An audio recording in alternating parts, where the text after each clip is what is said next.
Eric mentioned that we lived in Peru for a few years. In fact, we lived there for about 3 years, from 2009 to 2012. It was a great experience. Loved living there.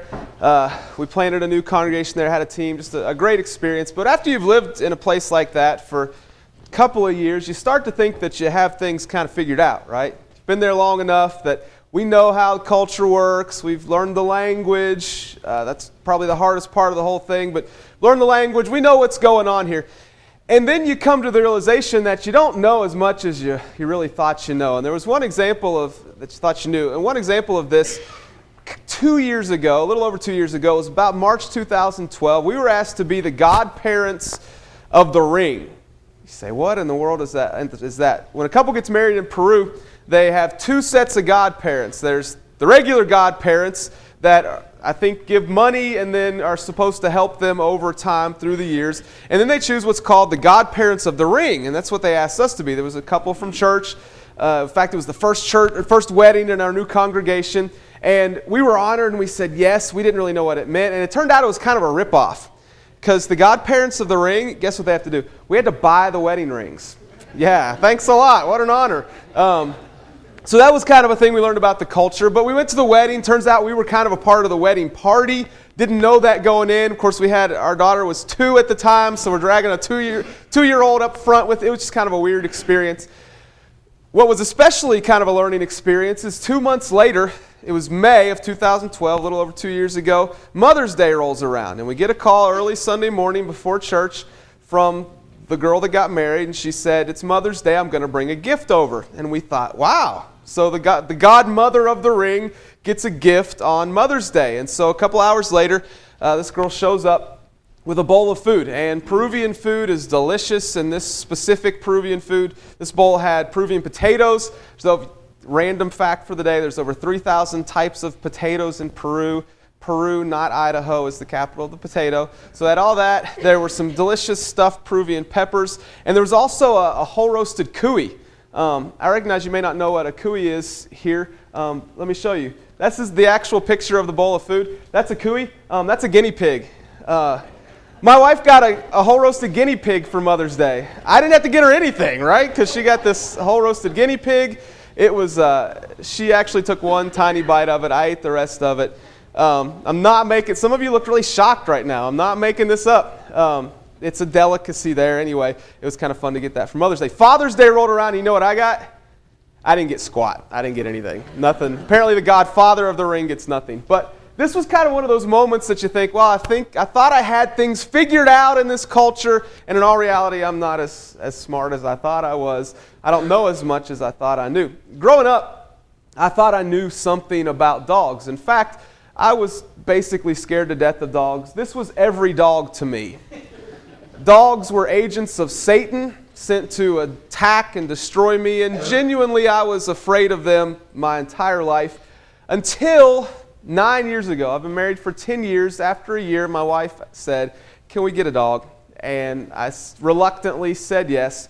And this little guy named Banjo came into our lives, and as cheesy as it sounds, he changed the way I view dogs. Used to hate them, used to be scared of them, and I love them now.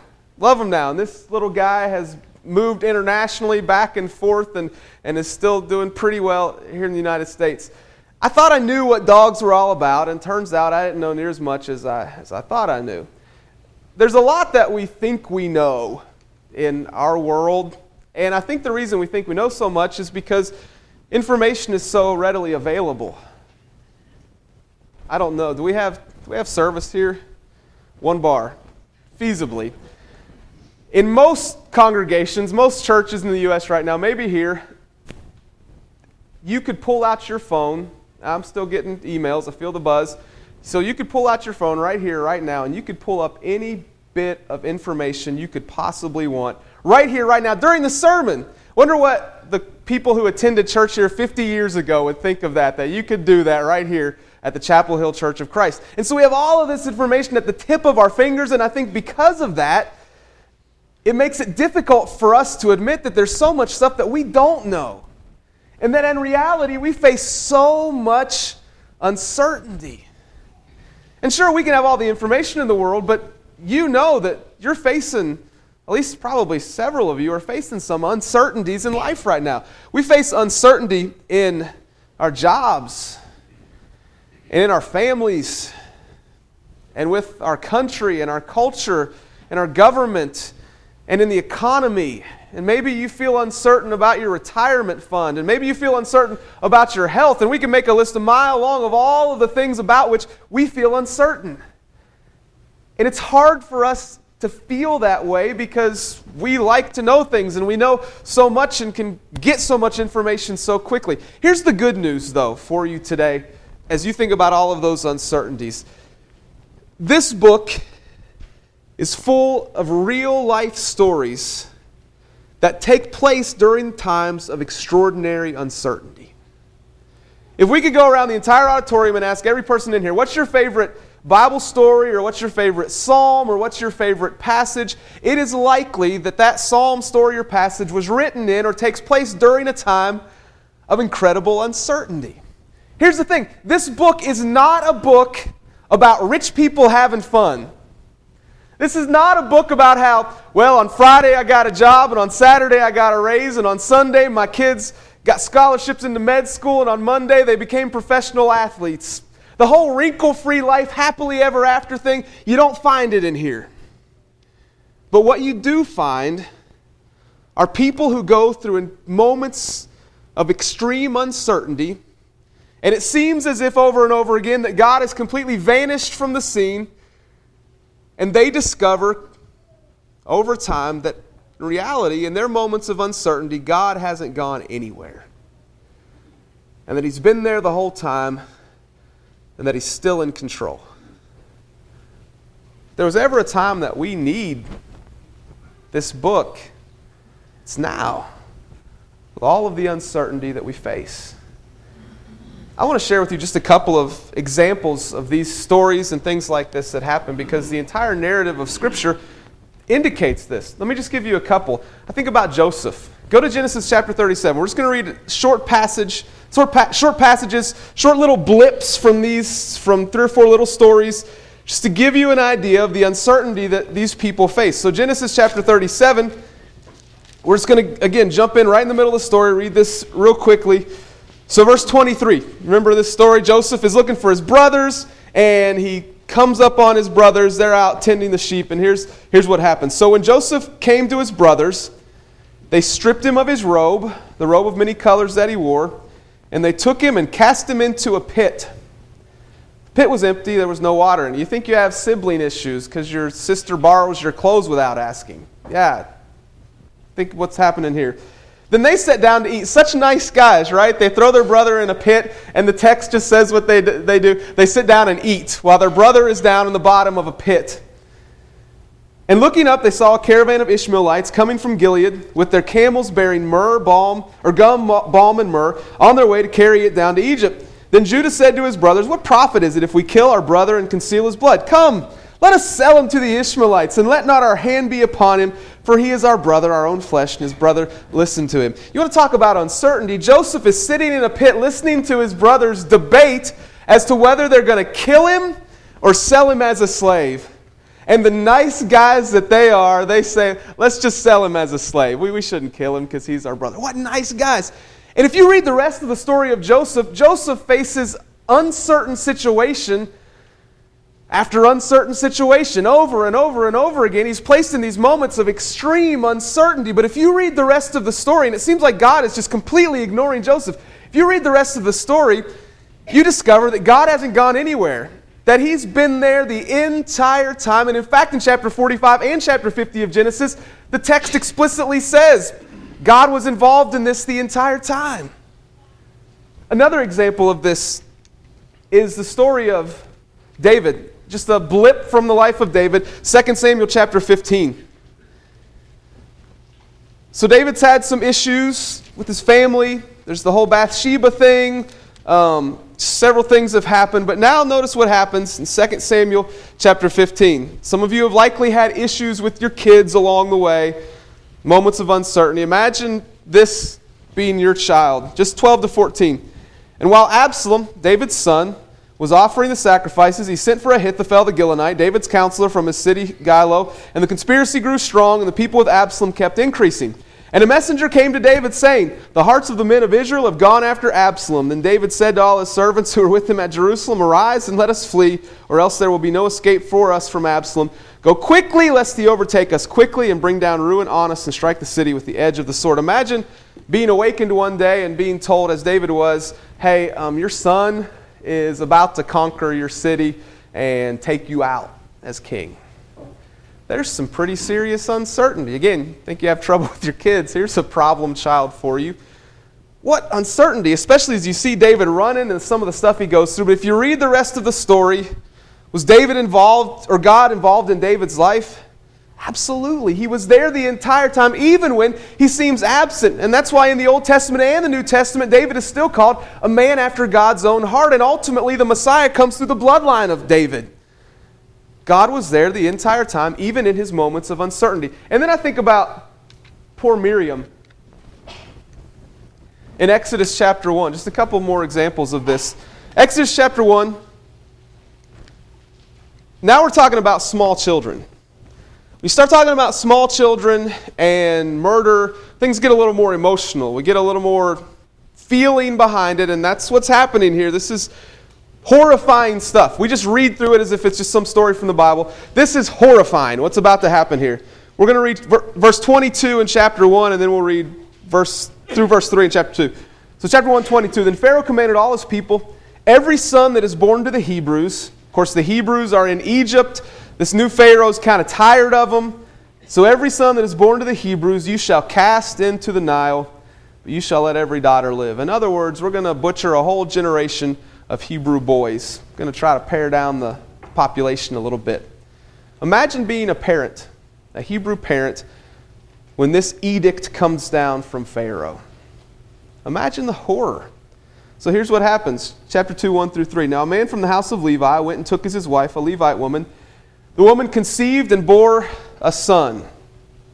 And when she saw that he was a fine child, she hid him 3 months. When she could hide him no longer, she took him a basket, made of bulrushes, and daubed it with bitumen and pitch. And she put the child in it and placed it among the reeds by the riverbank." Here's what, I have Miriam up here because she's actually going to come in here at the end of the story. Moses' mother places him in a basket, kicks him out into the water, into the Nile River, as if to say, if it's between the Egyptian butchers and the crocodiles, I'll take my chances with the crocodiles. Can you imagine more uncertainty than that? I can't. She knew that there was a very real chance that either the Egyptians would find him and kill him, or he wouldn't survive because he's in the river. And Miriam, his poor sister, has to sit there and watch. Can you imagine the uncertainty that they must have faced? But if you read the rest of the story of Moses, was God involved? Yeah, Moses becomes the redeemer of his people. God uses him and God works in incredible ways, even in a moment when it seems that God has completely vanished from the scene. And then you fast forward a couple thousand years and you find, or 1600 years, you find another story that is very similar because another king has decided that he's going to murder all the baby boys under 2 years of age in a small town. Now we get this picture of what happens in Matthew chapter 2 as thousands of babies. This would probably be similar to how many kids would have died in Newtown, Connecticut a year and a half ago. There might have been in a town the size of Bethlehem, boys 2 years and under, maybe about 20. And imagine the soldiers rolling in, and let's read it, Matthew 2, 13 through 16. Let's read verse 14 through 16. "And Joseph arose, took the child and his mother by night and departed to Egypt and remained there until the death of Herod. This was to fulfill what the Lord had spoken by the prophet, 'Out of Egypt I called my son.' Then Herod," verse 16, "when he saw that he had been tricked by the wise men, became furious, and he sent and killed all the male children in Bethlehem, in all that region, who were 2 years old or under, according to the time that he had ascertained from the wise men. Then was fulfilled what was spoken by the prophet of Jeremiah. A voice was heard in Ramah, weeping and loud lamentation, Rachel weeping for her children. She refused to be comforted because they are no more." Whole town full of little boys 2 years and under are murdered. Sure seems like God is not there, that he's just kind of vanished from the scene. The Son of God was born into a time of incredible uncertainty. And you read stories like this over and over and over again throughout the narrative of the entire Bible. And just when it seems like the bad guys have won and the evil king has won and things are going horribly, just when it seems like God has completely vanished from the scene, you keep reading the story and you discover that God hasn't gone anywhere. And that he's still there and that he's still in control. And from that narrative, or from this message from all of Scripture, if I could boil it down in one way, and this is the one thing I hope you would leave with today, nothing else, just this one thing, it's this. In the midst of uncertainty, God is certain, and he is still in control. In the midst of uncertainty, God is certain, he is absolutely still in control.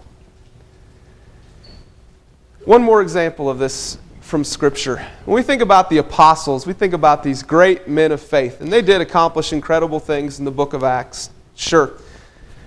But while they were with Jesus, before his death and resurrection, they just didn't get it. And they made mistakes, and I don't think they understood what Jesus was all about. They just didn't get it. But I wonder if we could interview the apostles maybe a couple, 3 months after, or maybe even today, interview them and say, okay guys, when was the darkest time when you were with Jesus? When was the time that was just the worst and the darkest? I think they'd probably say, it was when we gathered around the table in the upper room to eat the Passover with Jesus. And we learned that not only were things not going to get better, but they were going to get worse. And then he told us that one of us was going to betray him, and all of us were going to forsake him. And then we watched him be betrayed. We watched him be arrested. We watched him be tried. And then we watched him die. You want to know when the darkest time of our period of following Jesus during those 3 years? It was when we thought that we had absolutely wasted our time following him because he was dead and we thought we were next. And then if we were to ask them, well, when was the brightest time? At what point did it seem like God was the most active and doing the most incredible things during your time with Jesus? Was it when he healed the blind man? Or maybe it was when he raised Lazarus from the dead. That had to be an incredible moment. Or any of those miracles. Maybe they would say to us, when was God most active? During those very same hours when it seemed like he was doing the very least.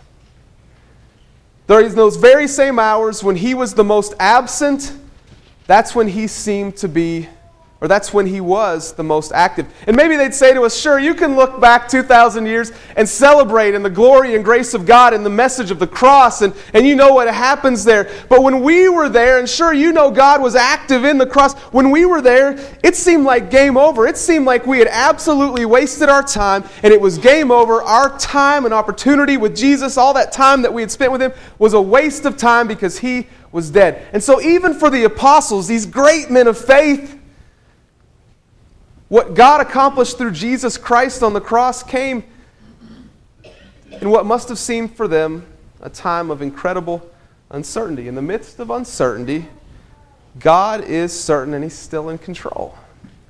I think this is a hard message for us, for American Christians, and here's why. We equate God's presence with prosperity and forward progress, right? When God is with us, things are good and we have what we need and things are going forward and the church is growing and things are exciting. But as you read Scripture, you find over and over again that when God was the most active, those were the times when things weren't going very well. And he was still in control even when times were uncertain. Now I wish that I could stand here today and say, this is good, and I haven't experienced too much of this, but unfortunately, I wish I didn't, I have a story to tell. 2 years ago, as I said, we were living in Peru. We were missionaries in Peru, loved what we were doing there, loved our team of missionaries that we'd gone to school with at Freed Hardeman. Absolutely loved what we were doing. I'm not supposed to be standing here today. As of 2 years ago, standing in the United States preaching a gospel meeting, not what I'm supposed to be doing, not what I was supposed to be doing. But my wife was pregnant with our second child. We had a 2-year-old at the time. She was pregnant with our second child. It was a high-risk pregnancy, so we decided to come back to the States for the birth. So we're going to do furlough. Exactly 2 years ago, Thursday, that would have been the 24th, I flew back to the United States. We were going to have 2 months. We're going to have our son get his birth certificate, passport, report to all our supporting churches, and after 2 months, we'd go back to Peru. So my wife and daughter, they flew back a couple months before me because you can't fly internationally when you're 9 months pregnant, understandably. So they were here. I came back on July 24th, almost exactly two years ago. A side portion of the story is that when I arrived in Nashville at the airport, my in-laws live in Columbia. It's where we were going to be staying for at least a little while. Nobody was there to pick me up. Now, I had a Peruvian cell phone, not an American cell phone. And, of course, that was a little disturbing. I sat there for a long time. Finally, my father-in-law walks in. And I assure you, when you haven't seen your wife for 2 months, the last person you want to see first is your father-in-law. And he walks in. Turns out that my wife had gone into labor on the way to the airport to pick me up. Our baby wasn't due for another month or so.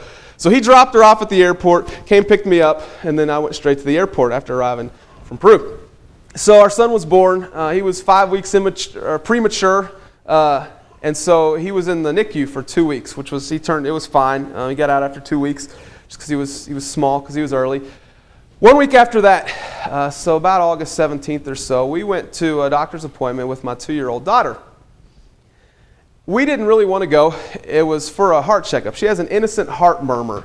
When she was born, they checked it out. She was fine. In Peru, we had it checked out. They said it was fine. But while my wife and daughter were in the States, she had a checkup. The pediatrician heard it, said, "Will you please take her to Vanderbilt and have a heart echo," which is just a sonogram on your heart to check things like that out.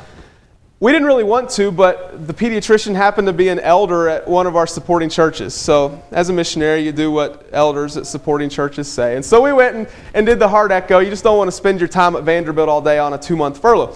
So we went and did it. And I'll never forget, everything was fine with her heart. We did all this stuff.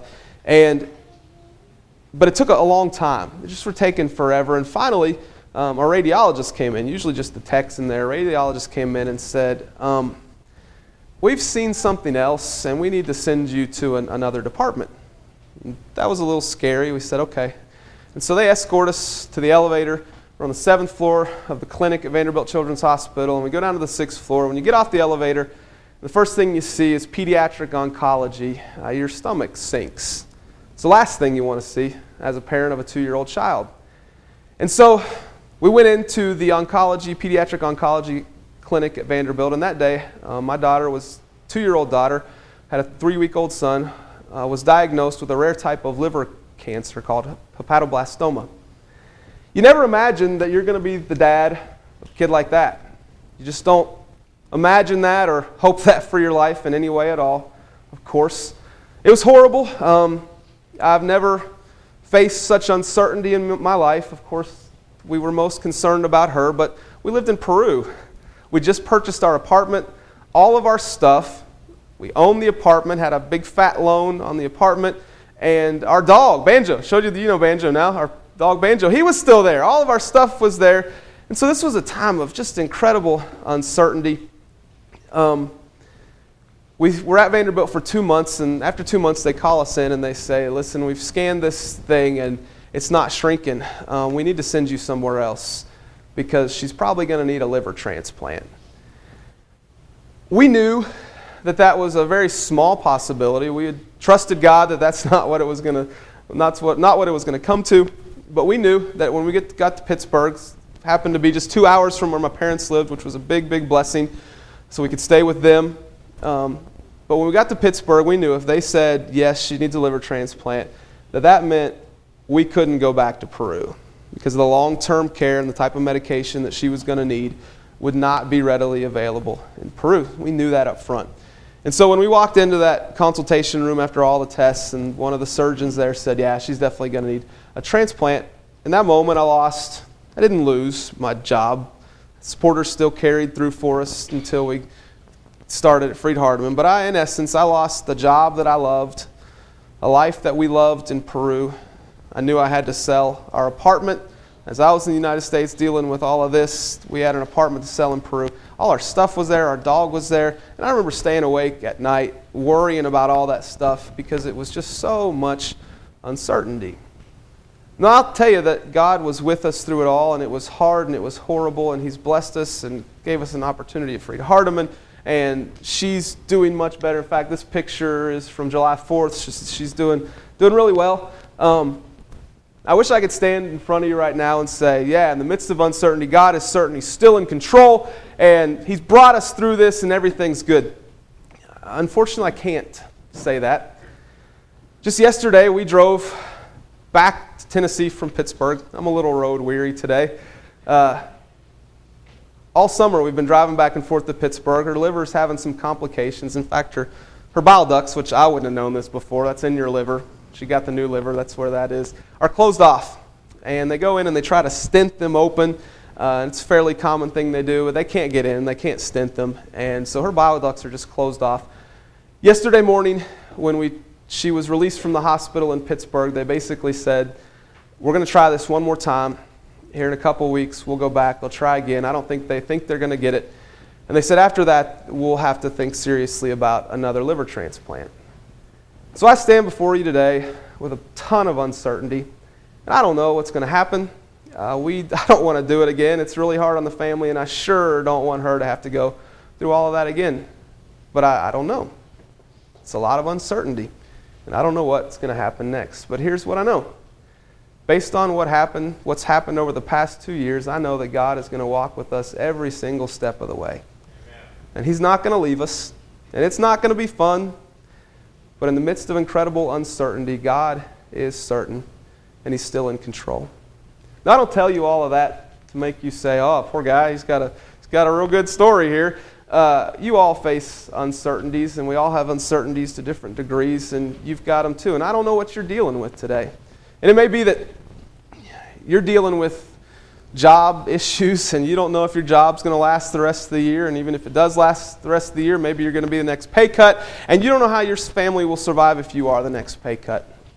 Or maybe you've got marriage problems. Maybe nobody else even knows about it, but your marriage is not good right now. Or maybe there's a family member or a child or a parent or sibling, and their marriage is falling apart, and you don't know what's going to happen. It's pretty uncertain what will happen next.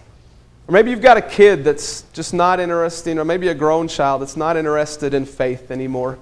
They've given up on their faith, and that hurts you, and you don't know what to do about it, and you just don't know what's next. Or maybe it's a health-related uncertainty. Maybe you're going through something right now, and you don't know if the medicine or the chemo or the treatments are going to work. You just don't know. Sure, you pray about it and you trust God, but you don't know.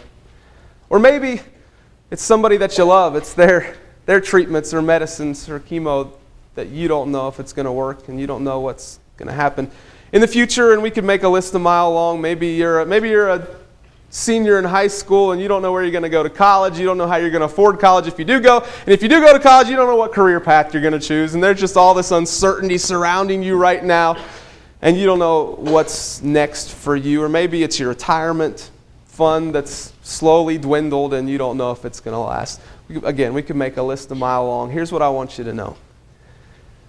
No matter what uncertainty you are facing, God will stay with you every step of the way. It may not turn out the way you want it to. Our situation has not been what I would have expected of my life, but God has walked with us every step of the way, and He's been faithful. I have a love-hate relationship with Romans chapter 8, verse 28, but I find it to be helpful. For those who love God and are called according to His purpose, all things work together for good.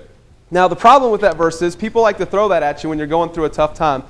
Oh, Matt, all things work together for good, And you think, that's the last. Here's some advice. Don't say that to somebody who's going through the middle of something really, really tough, because it's not just terribly helpful.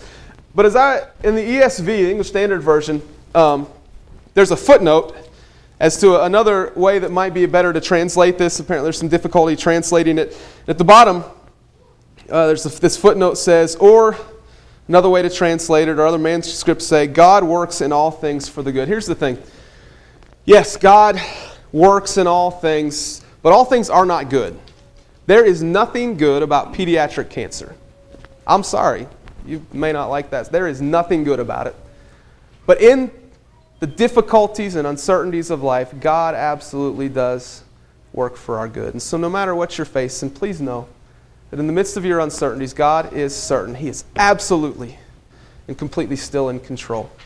Now I know what some of you might be thinking, because I'm thinking it too. It's easy to say that. It's a nice, cute little statement you've got up on the screen, Matt, and you're a preacher. You're supposed to say this kind of stuff. But this doesn't change anything. This doesn't bring my husband back, or this doesn't bring my kids back to church, and this doesn't make me well, and this doesn't make anything better. It's just a statement. I know that. This does not change the uncertainties that I'm facing right now in any way at all, but here's what it does. It allows me to embrace the uncertainty with the certainty of knowing that God is right here with me through it all, and He is still in control. That's what this does. And so no matter what uncertainty you're facing, whether it's financial or health or family, whatever it is, please know that God is walking with you every single step of the way. And so really the only question left to ask is, have you given your uncertainties to God, and have you trusted them with them? The biggest uncertainty that any of us will ever face in this life is the uncertainty that sin brings.